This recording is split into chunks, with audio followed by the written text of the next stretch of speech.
and big hugs to Thiru, Tyrus and Rina. Sonali joined Bharata Kalanjali back in 2003 after learning from her gurus in Kuala Lumpur, Bangalore and Sydney. Is anyone else getting feedback? Okay. So sorry about that. Sonali joined Bharata Kalanjali in 2003 after learning from gurus in Kuala Lumpur, Bangalore and Sydney. She stayed her Ranga probation back in 2008 with Bharata Kalanjali Chennai staff accompanying this milestone event. Akka still can't stop admiring Sonali's swastikam and prankanam. Sonali is not just a vibrant dancer or knowledge sharer in Natyam, but she's also vibrant in her love to Radhi Akka. Akka says she always has a soft corner for Sonali. And Sonali, after finishing her graduation in business, she worked for the Big Five company, PwC, and has now moved into project management. She will soon be married to Dr. Pari, and Akka has been waiting for this moment for a very long time. Even with work, preparing for a wedding and moving into a new home, she still pauses and takes Natyam classes for the children. And that is beyond words for Akka. Akka just wanted to say she is super proud of both you, Vandana and Sonali, and love you both to Mars and back, not moon, but Mars, because that's further away than the moon. She also wanted to take this opportunity to thank her senior students, Vaibhavi, for making the poster, and Deepti and Bravina for organising all the technology side of these workshops. So now I will hand over to Sonali and Vandana to start the very first workshop of this year's Navaratri. Geez, wow. What an introduction. Wow. Okay. Yeah. Thanks. All right, I'm going to move straight on. I'm going to pitch now. So before we commence, a couple of housekeeping reminders. And out of respect, so for today's session, we will hear from Master and Akka for just 30 minutes. There will be a question time towards the end. If you need to ask a question or you think of one, just please message Sonali or I. Number two, please remember to stay on mute, because as you know, there is a lot of background noises like doggies in the background. So just a heads up. Number three, we will end this call in an hour, so 2:30 p.m. Indian time or 8 p.m. Melbourne time. So there is a chance we may have to gently interrupt the session to ensure we cover everything. To begin Bharata Kalanjali Natya School Virtual Vijayadashami Festival for 2021, we have our Mahagurus, Master Dhananjayans and Shantaka to present. A couple that really don't require an introduction as their reputation precedes them. But we will run through a few highlights here. Sonali? So, thanks, Vans. So you both started your dance journey at Kalakshetra. Shantaka, I think you were about 8 when you might have walked onto the campus around 1951, 1952. And Master, I think you started about a year later or so. The years you spent at this institution shaped you, and you learned Kathakali, Bharatanatyam and Carnatic music. Fast forward to the late 1960s, you left Kalakshetra to build a career on your own, founding Bharata Kalanjali in 1968, imparting Natya fused with cultural knowledge to students ever since. That's over 50 years of Guru Sishya Parampara. You have been awarded the Padma Bhushan amongst many other honors, and you've collaborated internationally with renowned artists such as Ravi Shankar. Your major productions have been based on mythological stories or works by poets such as Tagore, with societal or cultural messages. With this deep and varied experience over so many years, can you please tell us what you think the role of the ideal Naatyaacharya is? And I'll hand over to you. Vanakkam, first of all, Ashirvadam to all of you who are listening or watching us. Today happens to be a very, very auspicious day. Bharata was started during one of the Puja Vijayadashami in 1968. And it's a small branch, of course, started in Melbourne by our dear student Radhika. Radhika has been a very ardent and hardworking student with us here. Done a lot hard work and participated in all our productions and helped us in many ways. And then because of certain situations, we had to find her a job somewhere, and we sent her to Reunion Island, a French colony, where she did a yeoman service, wonderful service. It is the cultural renaissance started in Reunion with the advent of Radhika, who was really cultivated the interest of our Bharatiya Samskriti, that is our culture, among those immigrant settlers. They were people who were settled in the Reunion. Almost 300 years ago, they migrated, and their descendants were they wanted to revive.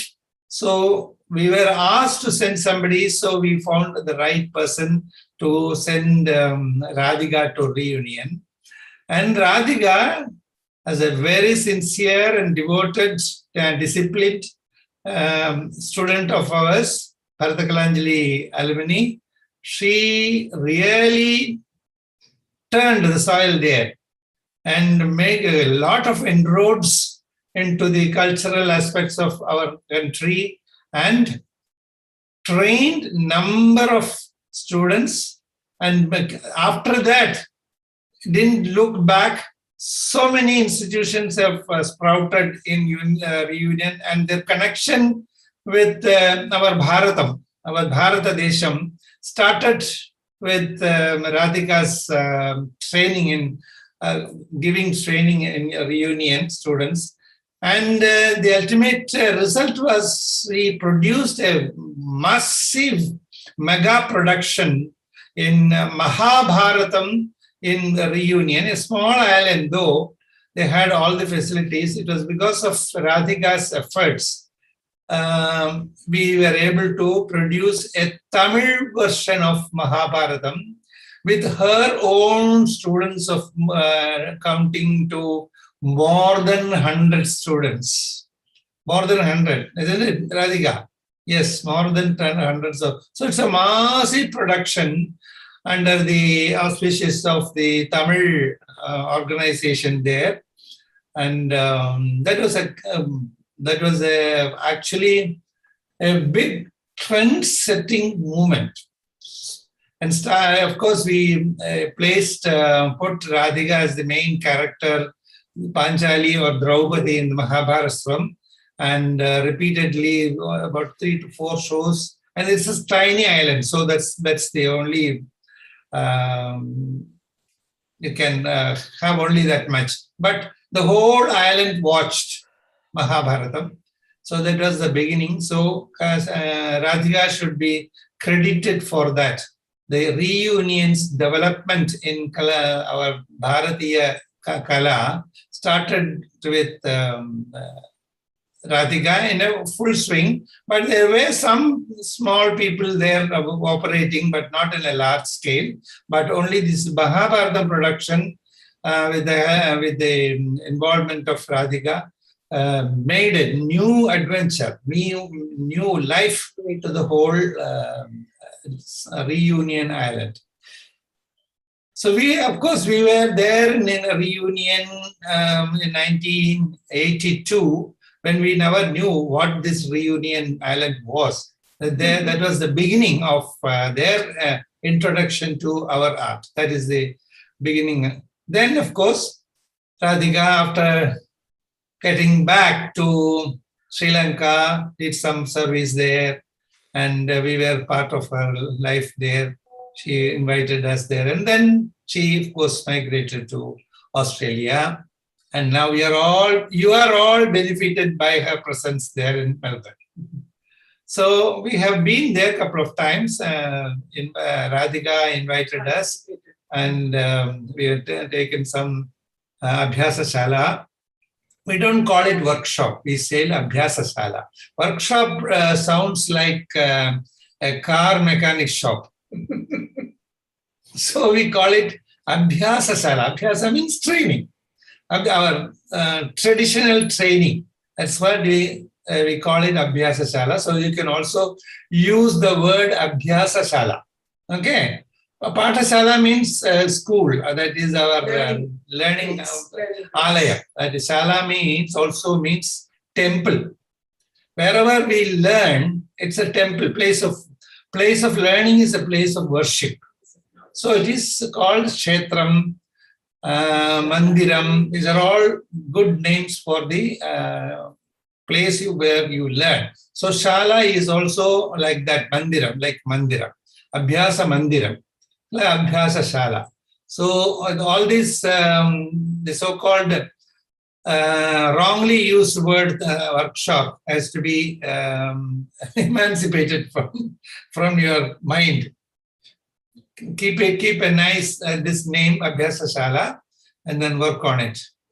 Well, please remember that. Just like I was very glad to listen to Jessie saying Natya, Natya, Natya, because I have been harping on the word Natya, not dance. Okay, dance is anything can be dance, but what we do is not just a mere dance, but it is a physical, mental, and spiritual, three-dimensional aspect of human life. Our life is integrated with these three aspects: Nritta, Nritya, and Natya. Whether you are a professional entertainer or Nritta artist or not, but this will help. These are integrated with our life. You may not realize, but we use mudras. When we speak, we use mudras. When we move, we make some movements. Sometimes there are, when you calculate, it may be in rhythm also. So, Nritta, Nritya, and Natya are integral part of our life. That is especially in our country. That is Bharata Desham. And of course, I always say I don't segregate Sri Lanka from Bharata Desham, because I always say Sri Lanka is also part of Bharata Desham. It used to be, but only the Britishers made all these changes and made it into a different country. But anyway, we share the same thing. Please come forward and speak. You can also share. I will share. Share. No, will you finish this? I finish, yes. So we are one country. So Radhika belongs to Bharata Desha. Sri Lanka is also Bharat. It used to be called Bharat. Jambu Dvipe Bharata Khande. Jambu Dvipam is the Asian countries. So Sri Lanka is also part of this Jambu Dvipam. Jambu Dvipe Bharata Khande. That is Bharata Khande. So Sri Lanka is part of Bharata. So that is why we have Bharatanatyam in Sri Lanka also. Whatever they have, they are part of our same tradition. They also follow the same Natya Shastra, all the Abhinaya Darpana, everything, including canteen dance, is also part of Bharatanatyam. So this is what we have to understand. So since you use Natyam, it means so many things. When you say just dance, it means only just movement.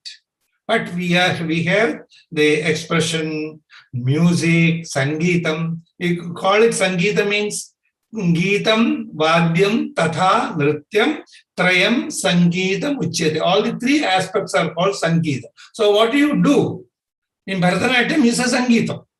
There is one art form, performing art form, which has all the aspects. Geetam is there, Vadyam is there, and Nrityam is there.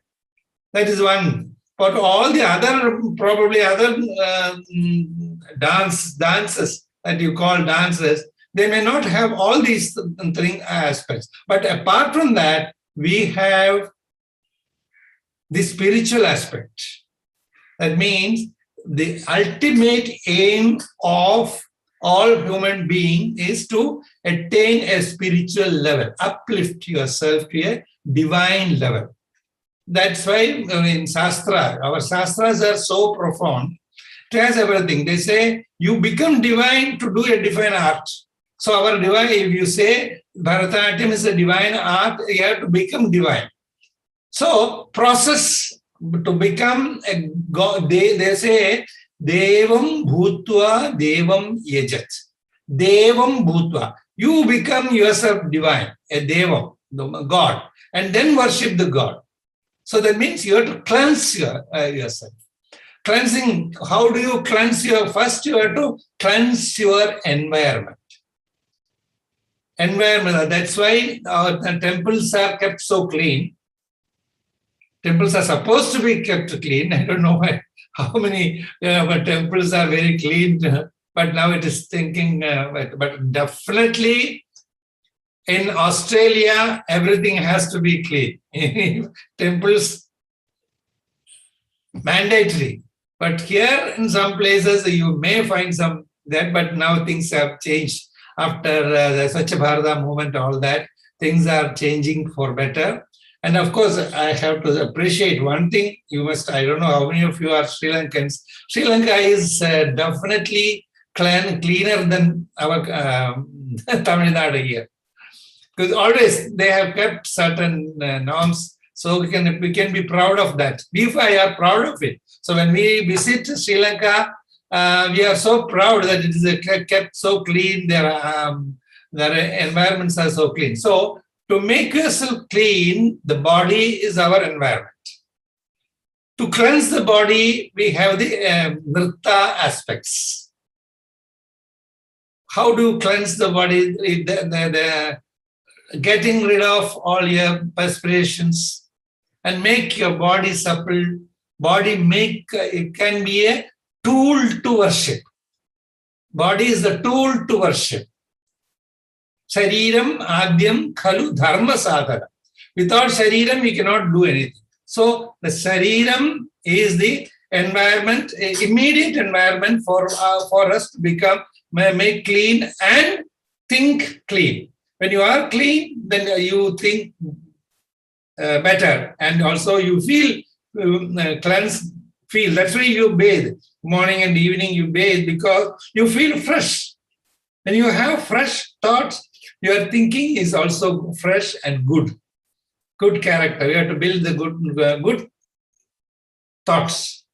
So that thoughts in our Natyam, you will see all the good aspects of life, good aspects of the divinity, everything we think through the music, through the sahitya, through the songs that we learn about gods and goddesses and environment. You cleanse your mind. When you clean your mind, you worship and you reach a different level of thinking. That's how Natya helps us to educate, elevate, and entertain. All the three. E. Educate yourself. Through Natya, you can learn so many things. We learn so many things. It's not just dancing, just moving, all mudras or expressions and all the songs. Not only that, but through the songs, through the movements, through watching, you learn everything. Everything means including geography, mathematics, sangeetam, design, everything, painting. Whatever you want, even if you are going to be a expert doctor, then the precision that you have to apply in operating a patient or treating a person, that aspect of it, that dedication, that discipline, and that devotion and the dedication. you got it. You imbibe it by practicing Natya. That is the greatness of Natya. Natya means it includes all the art forms, Sangeetam also, painting also. You learn it. Of course, gradually you learn everything when you are practicing. When you are under a good teacher, good Acharya, I don't call ourselves gurus, because guru is a term which is very, very profound. We can't all go like Shankaracharya, Vivekananda. They're all gurus. And we are just mundane. We know we can be called acharyas. Nowadays, unfortunately, people misuse it, giving the name guru to immediately after Arangetam, you start using the word guru. It is not right. We have never used this word in our life itself. It's only very recently this started, just 20 years since the people started misusing the word guru, because that is attributed only to people who are spiritually enlightened people, who are visionaries, who can show us the path to God. So that is why they are all called guru. The one who removes all darkness from our life. I don't know, we are all qualified. Probably we have now reached one stage, our stage. Then certain perceptions, certain qualities have been assigned to us. So we can be called guru, but we don't do. But to reach that stage, we have to go through so many stages, and then we can. But immediately after Arangetam, please don't call yourself guru. That's also I'm giving an advice. Shanta, I will continue, and we'll also talk some technicalities also. That's what you want. And your question and answer comes, they will come back. Shanta can. I would like to go straight into question and answer. Okay. The master has already covered all the important points, and there's no second opinion to it. I follow absolutely with batting. So if you like to ask questions, I can let me see if I can answer those.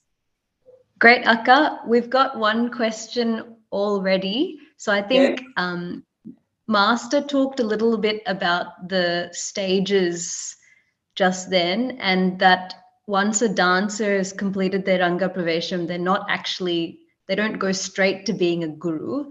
So it's kind of a two-pronged question. One is, when do you become a guru or an acharya? And then is that guru responsible to make another guru? What is your dharma, if you will, as a guru? Are you responsible for, bringing up the next generation to be a guru? Good, so that's two-pronged. Very good question. Very good question, but very difficult to answer.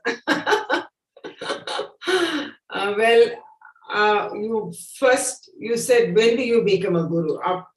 I really, I'm talking from my own experience, let it put it this way. When I was in Kalakshetra, when I finished my Arangetram, I graduated, I did my diploma, and so I was asked to I was made a pupil teacher, okay, or teacher being trained or something like that. So I was asked to take little kids, teach them. So it was actually like learning for me. I was not teaching. I was trying to learn through them what I had learned, and trying to get all those details through the students. I didn't even attach myself as a teacher, that's different. So first couple of years, it was like that. So there was no way I thought that I am a teacher. No way. So that made a lot of interesting exchange, because I was teaching somebody and I was trying to find out what is good for the child, what is, how you should sit and how much you should open your feet. All that, I was trying it on myself and trying to share it with them. Instead of teaching, I would say I was sharing. It was very interesting. Then later on, after a couple of years, when I started my own classes in Malaysia, Kuala Lumpur, I went back after some time. So that's when I started slowly teaching. I felt, okay, now I can teach.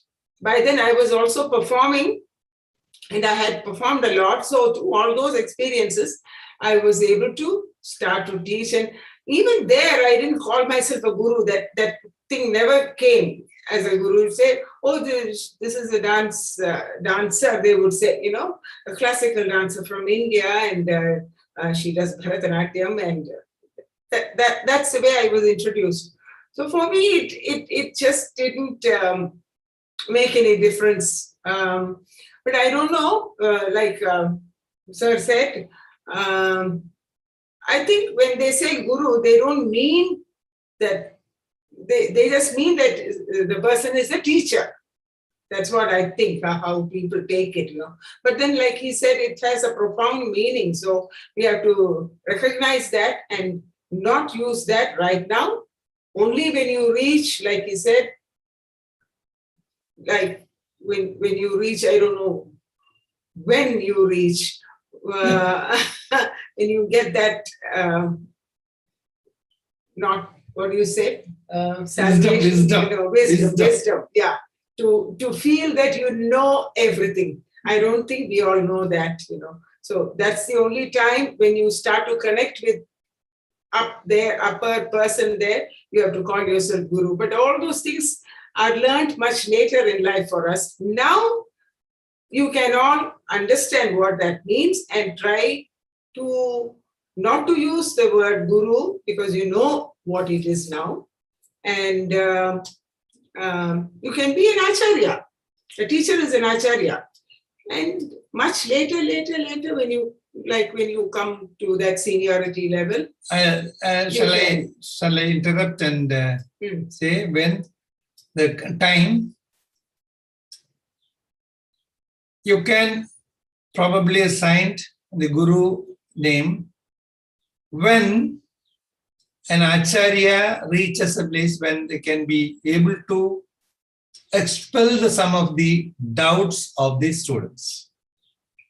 If now, when you ask us questions, we may be able to clear your doubts, either in the Natya system or other things in life you learn. If you can clear your doubt, then probably you can say guru, if you'll reach.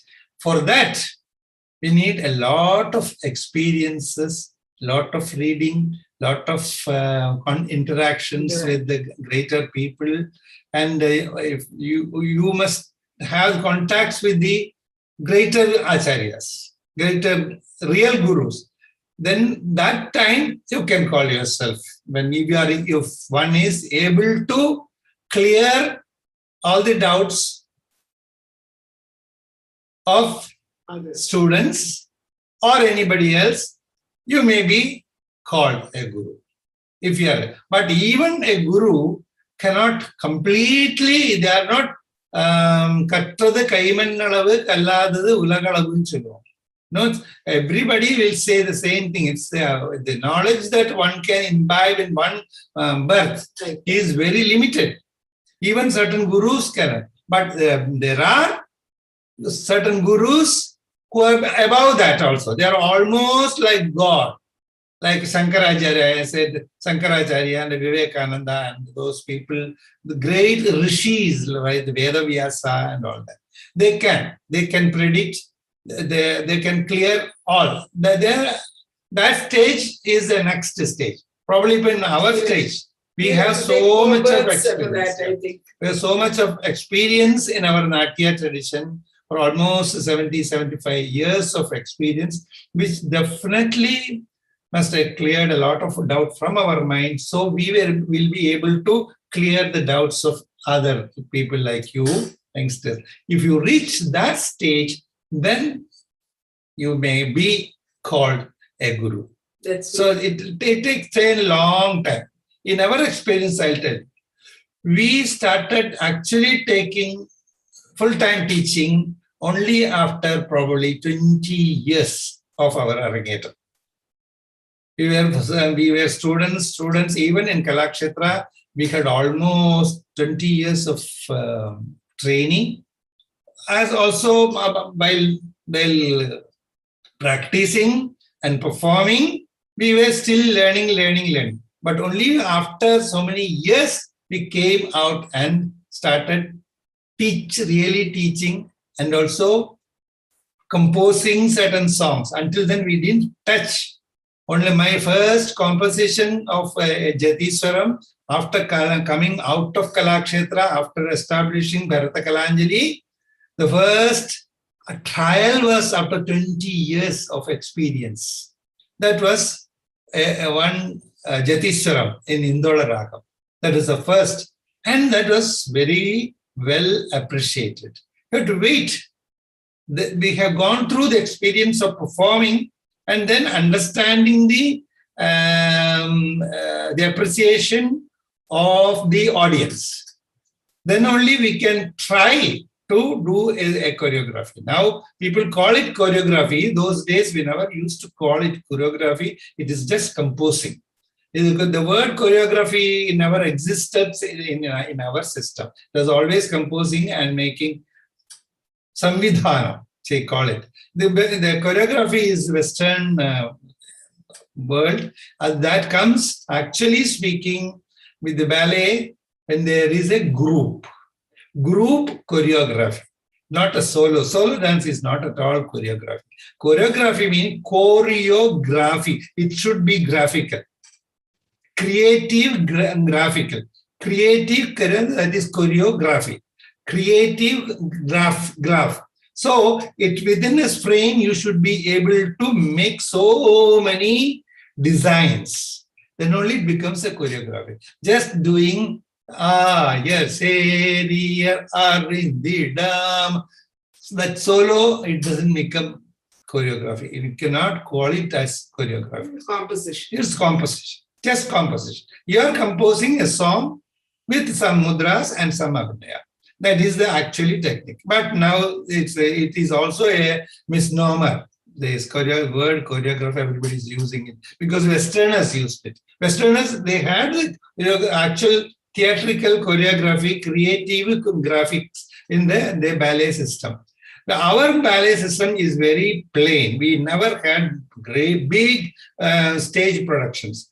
It was, but lot of compositions were, even in some of the theatrical presentations like Kathakali or Kudiyatam. Kudiyatam, there was no only solo, and they all Bhagavata Mela, Yakshagana, all those, they had thematic, but didn't have choreographical structures. Small stage, not a big theater, small stage, only the character, the main character will be projected.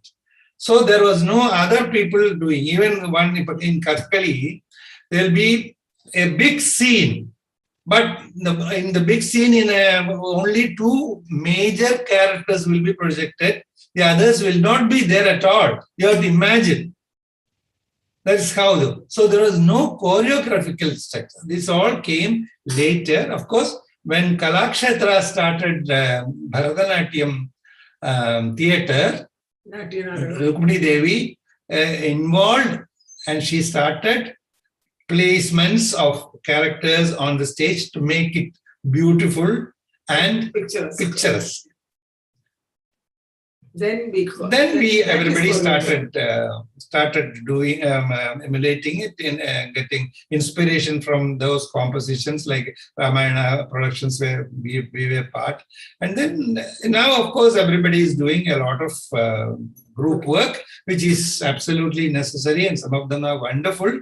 And we have even taken themes like Mahabharatam, I told you, so many other things, not only just Mahabharatam and Ramayana, we have also done Jungle Book, contemporary themes. That's very interesting, which nobody has, even in Kalakshetra, they are not tried. But we tried it with international cast. International cast. involving ballet dancers and all that. We did it with our own style of, and there we had actually some of the choreography, because they, in Western theaters, they have all the equipments, they have all the facilities, and we can make good lighting. That's all part of choreography. Good lighting, good stagecraft, or making some of the stagecrafts, use it to make it more appealing to the audience.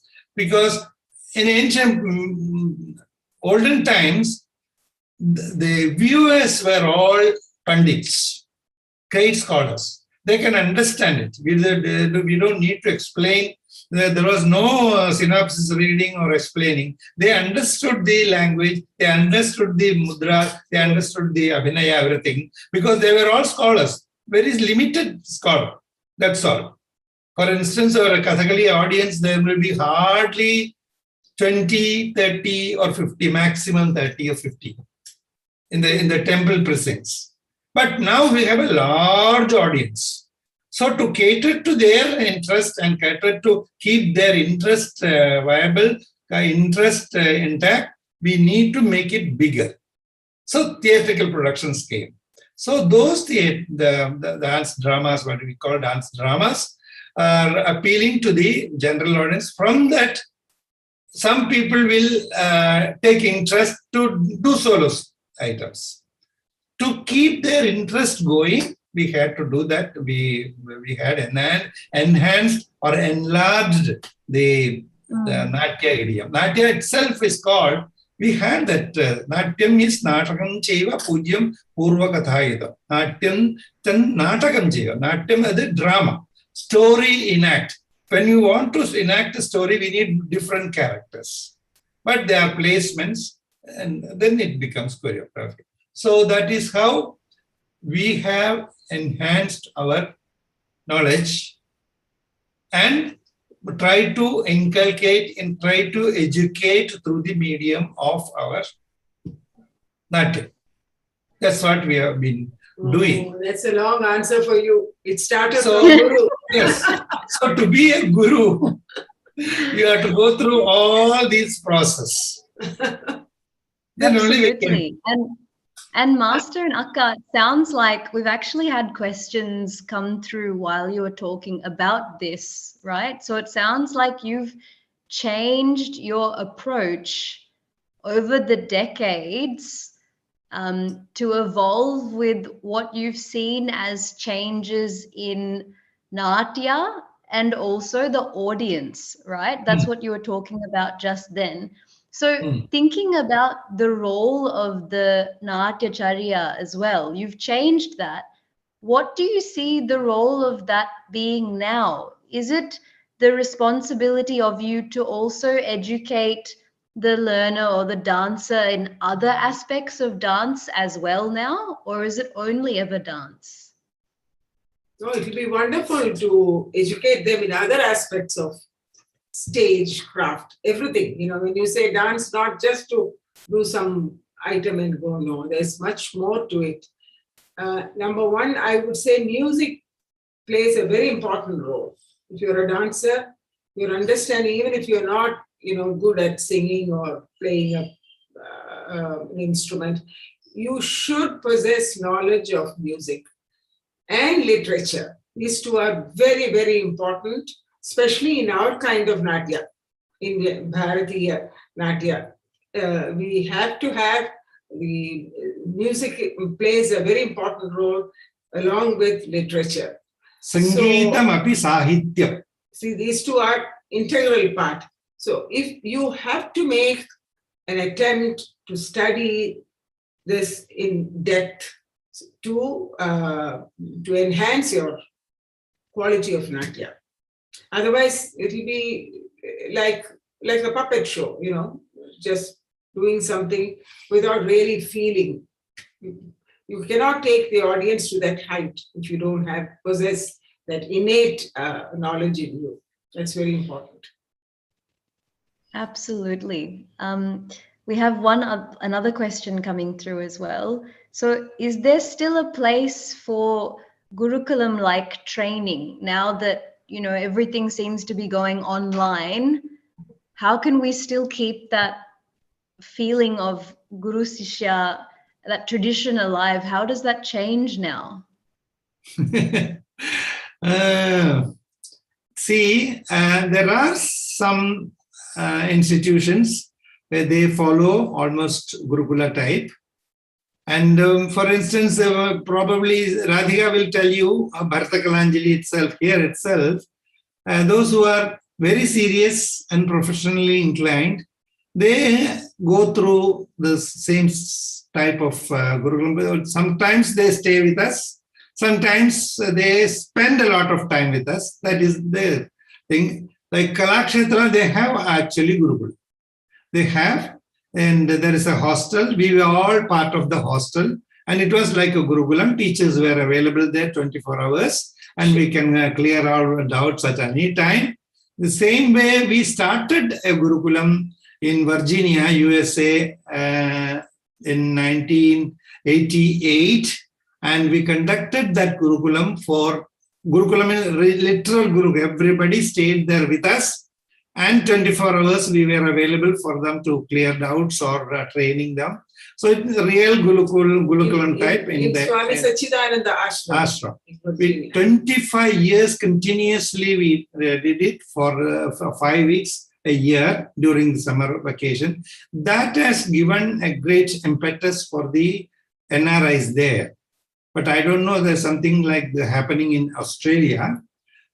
You can at least once a year, we can all get together to have a common place and work together with Radhika. Also live and share together. Bring somebody there and keep them there and keep it, live there. Live. Sahana bhavatu, sahanau bhunattu, saha viryam karavavagai, tejasvina vadhitamastu ma vidvishavagae. Om Shanti Shanti Shanti. This is Upanishad Sara. You have to be in one place, eat together, work together, and sharpen your intelligence together, and have camaraderie spirit, no jealous, not towards each other. If you are solo, going differently, coming as a solo, you may not have that affinity towards your comrade, your friend. But if you live together, you will be able to adjust to everyone's whims and fancies, and you may understand each other better. It's a better human. Your life itself gets uplifted, you know, when you share your knowledge, you know, and enhance your knowledge also to others. We have some schools are there. For instance, Kerala Kalamandalam, they have a hostel. Kalakshetra, they have a hostel. There is a couple of schools in the Shantiniketan is there. A couple of schools in the northern area, where they stay and learn. They are there, and they are professionally inclined. Completely, where they want to be a musician or a Natya artist or a painter. They stay there. There are Gurukulams existing even today in Bharata Desha. I also don't call India, this is not India, this is Bharat. Bharatam, we are Bharatiya and we do Bharatanatyam.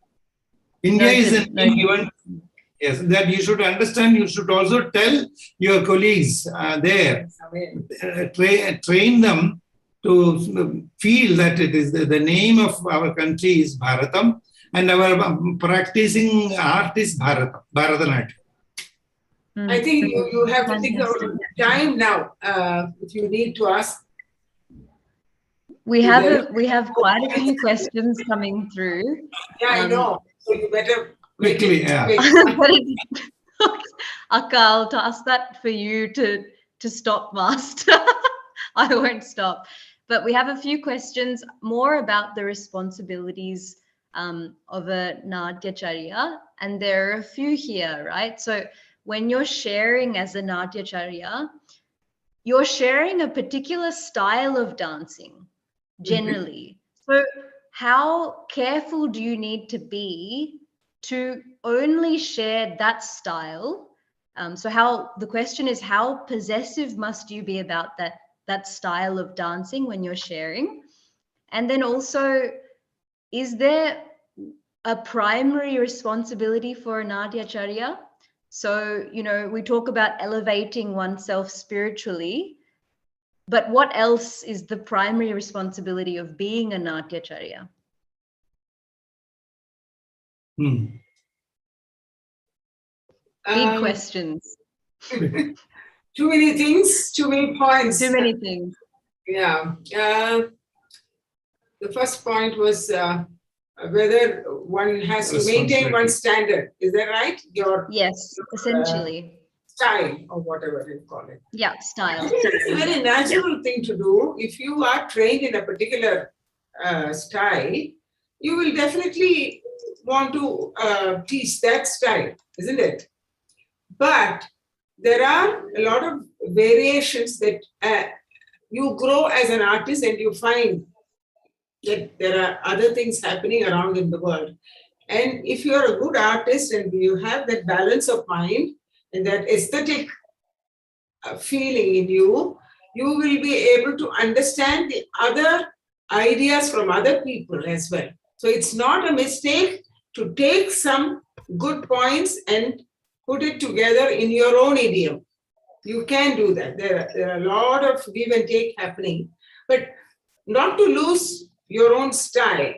You know, if you need a strong foundation, and from that you can grow, you can emulate, you can come up with new ideas by imbibing from others. I don't think it's the wrong thing, so long as you make it within the aesthetics of that beauty of that art. That's one thing. What was the other one? Wow. The second one was to do with what the primary responsibility of an acharya is. So to elevate oneself, or what else? I think one should be able to make the student, the acharya should be able to make the student understand not only the positions, the postures, the technicalities of dance that you are trying to teach, but you have to go beyond that to make them understand life itself. By doing classes with them, you are able to understand each other, share the ups and downs of your life, and try to raise them to a higher level. And I think you have to be part of the child's growth.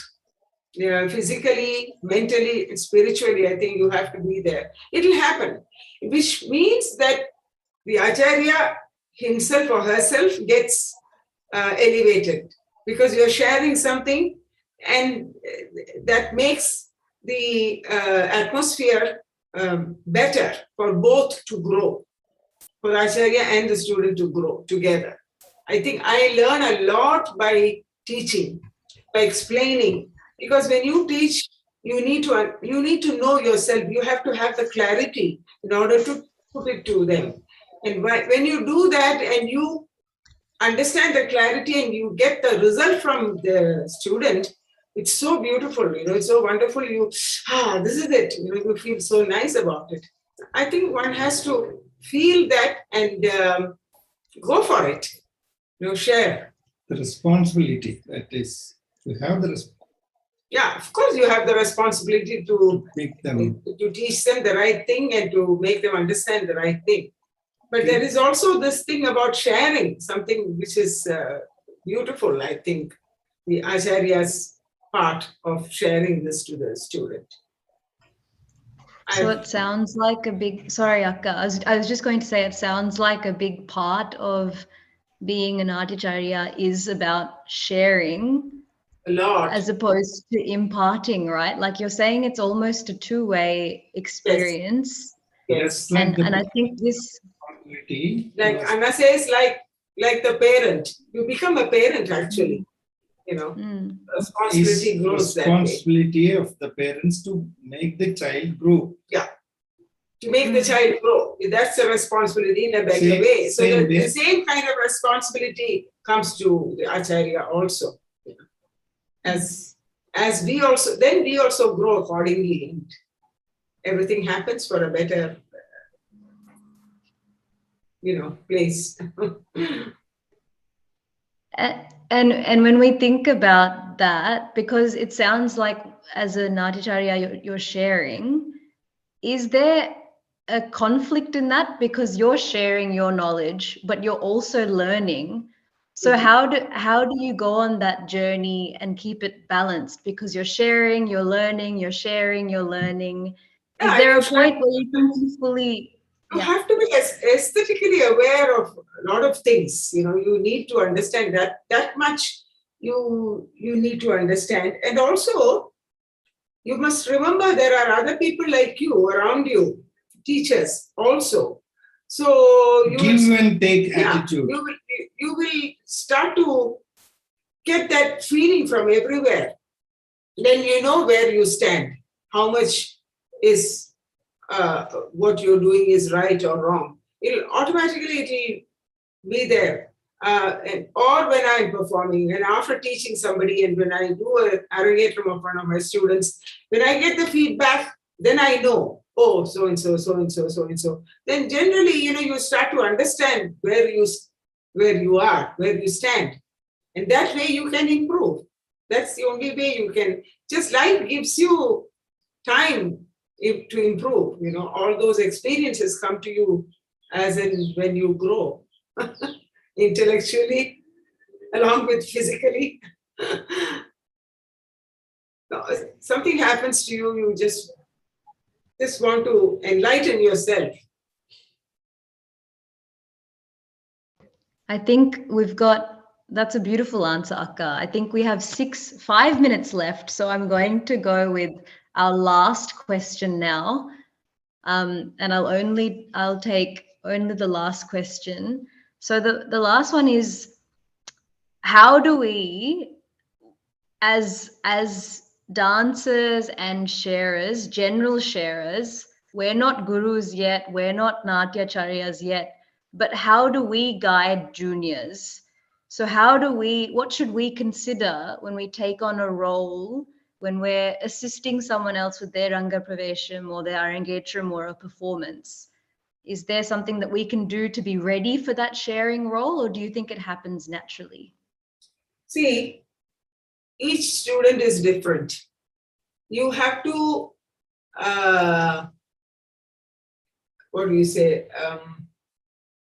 impart according to the student's capacity.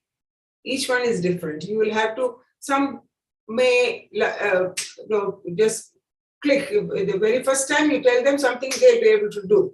Then some may not be able to do, they'll have to do it 10 times. But you should have the patience to see that this is the way. Each student is different. So you will have to give that, you have to understand their idea and their capacity and give them accordingly. That's very important, which also teaches you how to share your knowledge. How to be patient. And you have to be patient. You have to understand them. Of course, there will be some times when you're, off color and you may just shout once, but that doesn't mean that you are angry with that person. You just want that person to do it well. Come on, you made a mistake, do it again. Doesn't mean that you hate that child. These things happen because we've been hit by sticks, like master used to, his teacher used to just, one wrong move, he'll take that stick and pada, he'll go like that. So that doesn't mean the same teacher would love, when he does something nicely, he'll have tears in his eyes. This is a different way of sharing knowledge for us there. Helping the students to make the main teacher teaching and junior teacher. Okay, how that's another thing, that you can also have other senior students as junior teachers along with you, and then train them also in order to teach how to teach and how to get the best out of the child. So they will also get training when they sit with you and see you do how you do. Watching others is very, very important. Watching others means whenever your acharya is teaching somebody, you should also sit along with that Acharya and try to help and try to understand how the teacher is teaching the other student. Even as a student, when you are not dancing, you're sitting by your teacher. You can watch that. You can see, how it is being done. That will enhance your idea and your, capacity. That's so wonderful. Watch others. Acharya Padamadate Padam Shishya Sumedam. You have to interact a lot. Sab Brahmacharibhyam. Brahmacharibhyam is among your classmates, among your group. Sharing. That is another great thing, When you are as a student group, when you're doing one particular korbe, each one is doing separately, and then you watch each other, you'll find different ideas, and someone is doing this. That's very nice. That's beautiful. No, this is not so nice. No, you like that. You start to understand, and you can enhance your own perception. That's a wonderful. Master and Akka, thank you so much. Thank you so much for. We have 1 minute left, and in that minute, I just say that thank you so much. Even 1 minute.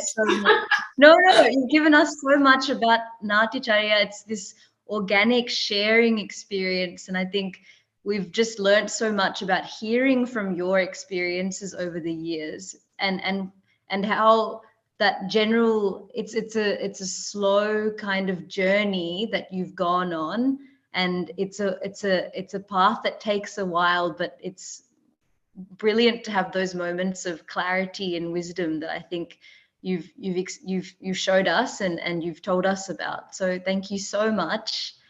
It is 8 p.m. now, so thank you very much. We will call it there. Thank you so much. Keep well, keep safe, and have a good life. Namaskaram, Master Naka. Oh, there you are. Who is this? Okay. Oh, that's a surprise. Virushka. I know. How come you're here? You came through. Well, I'd love for your blessings. I'm speaking tomorrow. You all know it, of course. We don't have to introduce. Virushka, another very ardent, very sincere student for several years now. Radhika. And doing, just like Radhika, Virushka has been doing a lot of great work in South Africa. Training, nice dancing, to see you. Composing. Nice to see you. You're making us cry on this first day of Navaratri to see you and Akka on this beautiful day. So happy to see you. How are the kids? Yeah, the kids are all well. Thank you so much. Thank you, Radhika Akka, for this wonderful opportunity and such a gift for all the students to listen to Master Naka. You truly are blessed. And you know what Master Naka is saying today? They've said to me 20 years ago, they've said the same thing to their senior disciples 40 years ago, 50 years ago. So these things are cast in stone.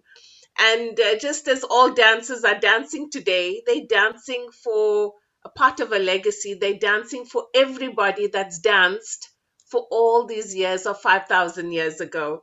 So we truly, all the students are so blessed to see you, Master Naka, and listen to you. Sorry to interrupt you, Master Naka. I also got Gayatri from Malaysia on the line as well, and Lakshmi on the line as well. We are the BK, the first generation alumni, I think, with Lakshmi. So it's so nice. Gayatri, I don't know whether you want to on your camera to say hello or you still want to hide yourself. Where are you? Gayatri? Yeah. Lakshmi is here. Oh, hi. Namaskaram, Master Akka. How are you? I'm okay. How are you? Good. Great. Gallivanting? Are you gallivanting? No, why would you assume that, Master? Master wants to be naughty. Can you on the camera, please? One more. So what's happening with you, Lavanya? Okay, we have to end the session, but thank you so much, Master Anaka. Gayatri apparently zoomed in from work, so she will call, some other time. Thank you so much, Master Vrishika. That was a surprise. Thanks a lot. And Thank you for the nice For the surprise. nice, yes, surprise, yes. Namaskaram, Master Anaka. Namaskaram. Have a good Navaratri and may Thank you. God bless you all. Lakshmi. Thank you, Akka. Thank you. Bye. Thank you so much. Thank you. Wave to others also. Thank you so much.